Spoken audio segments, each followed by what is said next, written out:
All right, Pat Dooley, Robbie Andreu of the Gainesville Sun, and we are back with our second installment of what Florida needs to do in the spring. And this one is going to focus on defense.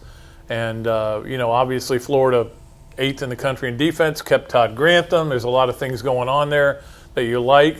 There's things they've got to replace. The number one thing for me, though, Robbie, that I would like to see Florida, and I don't know that you can necessarily guarantee that you get this done in the spring, but they've got to clean up the secondary. They really do. Too many busted assignments and too many big plays given up on 3rd and long. And I think getting Marco Wilson to come back was big. Yeah. Huge. I mean, he can play the nickel, he can play the star, he can play, corner. So he's a valuable guy to him and brings experience to that group back there.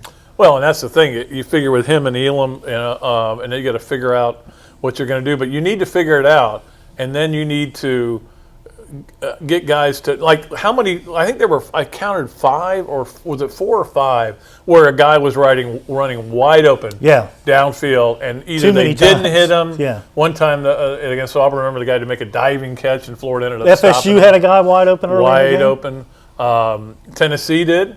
I mean, nobody near him. So yeah, safety play has been very spotty, Pat. I think they need to get more consistent there. They've got talented guys there, like Sean Davis, who really emerged at the end of last year. I think he's a big-time player, but you can't break assignments and have things like that go on back there because your mistakes become big, huge.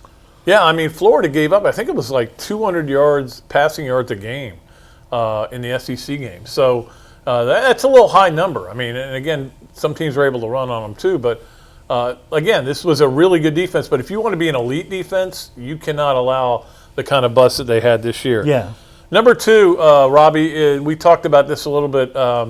We were sitting over here talking, because that's what we do. We sit and talk right over there. But last 2 years, what has happened? You've had a dominant defensive dynamic, dominant player. In Ja'Kai Polite, then it was John Grenard last year. Who is it going to be? They got to find out who that guy can be. And there's a lot of good candidates. Yeah, and I think a lot of people think Brenton Cox, the transfer from Georgia, the 5-star guy. From what we hear, we didn't see it, but he dominated in practice apparently. Has all kinds of moves to get to the quarterback. So it'll be fun to watch him and see what he does there. But there's a lot of good talent lining up right behind him, right next to him. Chris Boga, we talked about earlier. Just a lot of really talented young guys there. Yeah, and also if Zachary Carter is the body he's put together is still limber and can move fast. I mean, he could be something special. And he came on. Yeah, he came on last year, Pat. And I think physically and mentally, he's ready to bust out this year. Yeah, and the other guy is Gervon Dexter. Yeah, he comes in a 5-star guy, and a lot of times what you see, and you saw this with Bogle last year, he was talented enough and had the speed to get around the end and make some plays, but when they ran at him, he hadn't built up the girth. Now he's built it up, and that could be a little bit of an issue for Dexter as well. Yeah, I can't wait to see what Boga looks like physically now. Yeah. After a year under Savage there, I mean, he had the frame to put on weight, and I'm sure they put it on there, and he's going to look like a totally different player, I think. Yeah, I don't know how many spring practices we're going to be allowed to go watch, but that will be one of the first things we're looking at is how much these guys have changed their bodies. Because the first year under Mullen, we went, whoa, what happened here? I know. It was pretty amazing. All right, and the third thing is to replace David Reese, not David Reese III, but David Reese Jr. Yeah. And the reason, look, David Reese had some flaws. He wasn't the fastest linebacker. But, man, what a run stopper.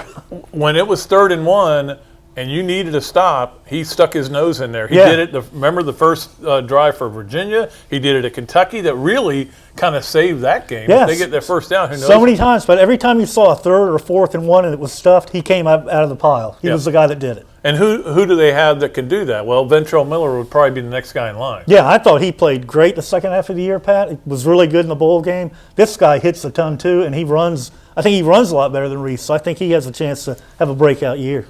Yeah, and one other thing that I didn't write down, but one of the keys, I think, is to get through spring and have the guys understand what their roles are and then survive the transfer portal. Yeah. Because where did they get hurt in the transfer portal the most was on defense last year. Exactly. All guys were leaving left to right. And I'm not saying they would have made a difference in the Georgia game or the LSU game, but they don't want to get to where they were with scholarship numbers at the end of last year. Yeah, where they were way low there. And 66, I think it was. Yeah, it's just not right. You gotta keep your numbers up through the year.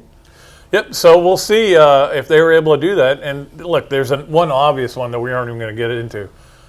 Avoid injuries. Yeah, serious you can't injuries. do anything about that, though. But yeah. The thing about the linebacker thing, Pat, with the Reese, Pat, I think the speed factor is going to be there this year at that position. All 2 or 3 positions at linebacker. Fast, athletic guys. Houston, guys like that. Yeah, because the thing about David Reese is there were times when he was asked to cover the tight end. And that he didn't just work couldn't real keep well. up with No. him. Yeah. So, but again, David Reese was a heck of a ball player. Oh, yeah, he was great. And a great tackler. All right, that's going to do it for this segment of our podcast, Swampcast, whatever we want to call them, about the spring. Call it whatever we want. We've got one more to do, so we'll take a break, and then we'll come back, and we're going to give you our thoughts on Florida's football schedule, which in the end is the most important thing, That right? is. It really is. So we'll talk about that, Robbie Andreu and Pat Dooley. Right now, though, so long from the Sunshine State.